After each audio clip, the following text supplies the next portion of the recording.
হ্যান্ডওভারের দিন আমি পার্সোনালি ছিলাম না, আমি নিজের দেশের বাইরে থাকি। আমি লাস্ট দেখে গিয়েছি ডিজাইন ফেজে, তখনও কাজ চলছে। গত বছর আমি আসছিলাম, তো এই বছর আসার আগে আমার ফ্যামিলিও আমাকে কোনো ভিডিও দেখায় নেই বাসার, যাতে আমি সেই সারপ্রাইজটা পাই এবং আসলেই আমি একদম ফার্স্ট টাইম বাসাটা দেখার অনুভূতিটা পাই। এবং সেক্ষেত্রে আমি বলবো খুবই ভালো। আমরা রাত 2টার সময় বাসায় ঢুকলাম, ঢুকে মনে হলো যে আমি যা এক্সপেক্ট করে আসছি তার থেকেও আরও অনেক স্পেশাস, অনেক লাইটিং অ্যান্ড এই ডেকোরেশন স্টাইল যেগুলো আমি দেখলাম, ভেরি ইমপ্রেসড। বাসার সবচেয়ে ফেভারিট জায়গা যদি বলতে হয়, আমি বলবো এই ডাইনিং স্পেসটা, এবং স্পেসিফিক্যালি এটার সিলিংয়ের যে ডিজাইনটা হয়েছে, এই কার্ভ ডিজাইনটা, এটা আমাদের হয়তো ইনিশিয়ালি মাথায় ছিল না, কিন্তু মিনিমাল এটা আমাদেরকে রেকমেন্ড করা থেকে শুরু করে এক্সিকিউশন পর্যন্ত খুবই সুন্দর মতো হয়েছে। এবং বাসার গেস্টরা আসলেও সবসময় এই জায়গাটার কথাই ওনারা মেনশন করেন যে এই সিলিংটার এই কার্ভের ডিজাইনটা এটা খুব একটা কমন না। আমার মনে হয় যে এটা বাসার সৌন্দর্য অনেক গুণে বাড়িয়ে দিয়েছে। বাসার আরেকটা জিনিস যেটা আমার পার্সোনালি খুবই পছন্দ, সেটা হচ্ছে বাসার ওভারঅল লাইটিং। এখানে অনেক ধরনের লাইটিং অপশনস মিনিমাল থেকে আমাদেরকে রেকমেন্ড করা হয়েছিল। স্পটলাইটস আছে এবং বেশ কিছু অ্যাম্বিয়েন্ট লাইটস আছে। তো যখন যেরকম মুড সেরকম হিসেবে, বা গেস্টরা আসলে এক ধরনের, বা নিজেরা যখন থাকি তখন ডিফারেন্টভাবে, এরকম করে আমার মনে হয় অনেক লাইটিং অপশনস আছে, যেটা এই বাসায় আমার one of the favourite things আমি বলবো। বাসার এই পার্টটার ডিজাইনটা আমি বলবো একটু আনইউজুয়াল। এখানে আমরা একটু ফাংশনাল চিন্তা করার চেষ্টা করেছি। বেসিক্যালি আমি দেশের বাইরে থাকি, আমাদের এই রুমটা সবসময় যে দরকার হয় তা না।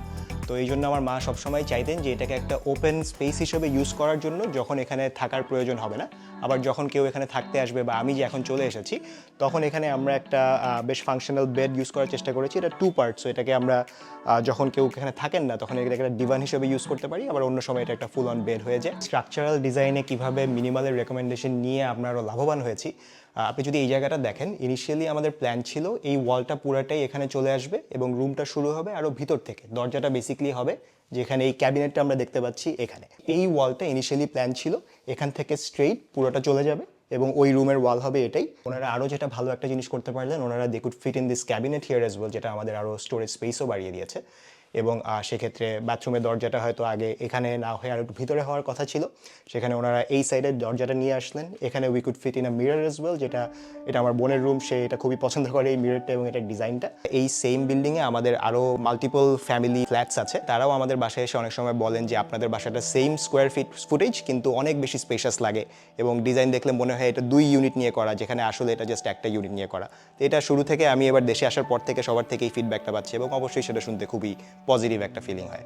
ডিজাইনের সাথে আমি বলবো আমরা যে ডিজাইনটা দেখেছিলাম খুবই সিমিলার। আমি প্রথম দিন সকালে উঠেই আমি যেরকম চারপাশ দেখতে পাচ্ছি, এত আলো আসছে বাসায়, এই জিনিসটা ঢাকা শহরে থেকে আসলে সবসময় তো সম্ভব নয়। এবং এটার পিছনে আমি বলবো ডিজাইনটা, বাসার এত খোলামেলা ডিজাইনের বিশাল একটা ভূমিকা আছে। একটা বড় পরিবর্তন আমি বলবো যে আমাদের আগের আমরা যেই বাসায় ছিলাম সেখানে কিচেনটা আর একটু ট্র্যাডিশনাল কিচেন ছিল, যে একটা সাইডে অত ওপেন না, ভার্সেস এখানে আমাদের কিচেনটা আপনি দেখবেন কমপ্লিটলি ওপেন, একদম ডাইনিং স্পেসের সাথে কানেক্টেড। তো আগে যখন দূরে কিচেনটা ছিল, ফ্যামিলির সবাই গিয়ে যে ওখানে গিয়ে কিছু করবে, এটা একটা অনেক ডিফিকাল্ট একটা জিনিস ছিল। আমার মনে হয় এটা একটা বড় চেঞ্জ আসছে। ড্রিম হোম বললে আমি বলবো দুটা জিনিস। একটা হচ্ছে হোমলি ফিলটা থাকতে হবে। আমি বাসায় এসে যাতে আমার মনে হওয়ার দরকার নাই যে আমি খুব গর্জিয়াস কোনো হোটেলে আসছি বা একটা খুব ও ধরনের কোনো জায়গায় আসছি, আমি একটু হোমলি ওই ধরনের ফিলটা চাই। এবং দ্বিতীয় যেটা খুবই ইম্পর্ট্যান্ট, আমার মনে হয় যে সব কিছুর মধ্যে একটা সামঞ্জস্য থাকা, সেটা কালার প্যালেটস হোক, সেটা অন্যান্য ডিজাইন হোক, সেটা ফার্নিচার হোক, এই জিনিসগুলো আমার কাছে মনে হয় খুবই ইম্পর্ট্যান্ট। এবং আমরা চেষ্টা করেছি এই জিনিসটা এনশিওর করতে আমাদের বাসায়। আপনি যদি বাসার কালার প্যালেটসও দেখেন, আমরা খুব স্পেসিফিক কিছু কালারই থাকার চেষ্টা করেছি, এবং খুব আউট অফ দ্য প্লেস হঠাৎ করে কালার প্যালেট থেকে বাইরে গিয়ে ডিভিয়েট করে একটা অন্য কালারের বা অন্য স্টাইলের জিনিস আমরা চেষ্টা করেছি যাতে বাসায় না থাকে। আমার মাই মেইনলি এই পুরো বিল্ডিংয়ে নতুন করে আসার ব্যাপারে সব কিছু উনিই মেইন এখানে ড্রাইভার। উনি অনেকদিন ধরেই বাসায় আসার আগেই বা বাসার কাজ শুরু হওয়ার আগেই বিভিন্ন সময় ইউটিউবে প্রচুর ভিডিও দেখছিলেন যে কোন ইন্টেরিয়ার ডেকোরেটর চুজ করা যায়, এরকম প্রচুর বাসা ডিজাইনিংয়ের ভিডিও দেখছিলেন। ওই সময় শি কেম অ্যাক্রস মিনিমাল, এবং যেই জিনিসটা উনি সবসময় বলেন যে ওনার ভালো লেগেছিল, সেটা হচ্ছে যে উনি চাচ্ছিলেন এটা একটা বাসা হোক, এটা হোটেল বা ওরকম খুব জাঁকজমক খুব গডি কিছু ওনার কখনোই প্ল্যানে ছিল না। তো ইউটিউবে মিনিমালের ভিডিওগুলো দেখে ওনার মনে হয়েছে যে মিনিমাল নামটার সার্থকতা ডিজাইনগুলোতে খুব ভালোভাবে ফুটে উঠছিল। আমরা ইভেন তখনও জানতাম না যে মিনিমাল এত পরিচিত একটা নাম এই ইন্টেরিয়ার জগতে, আমি বলবো।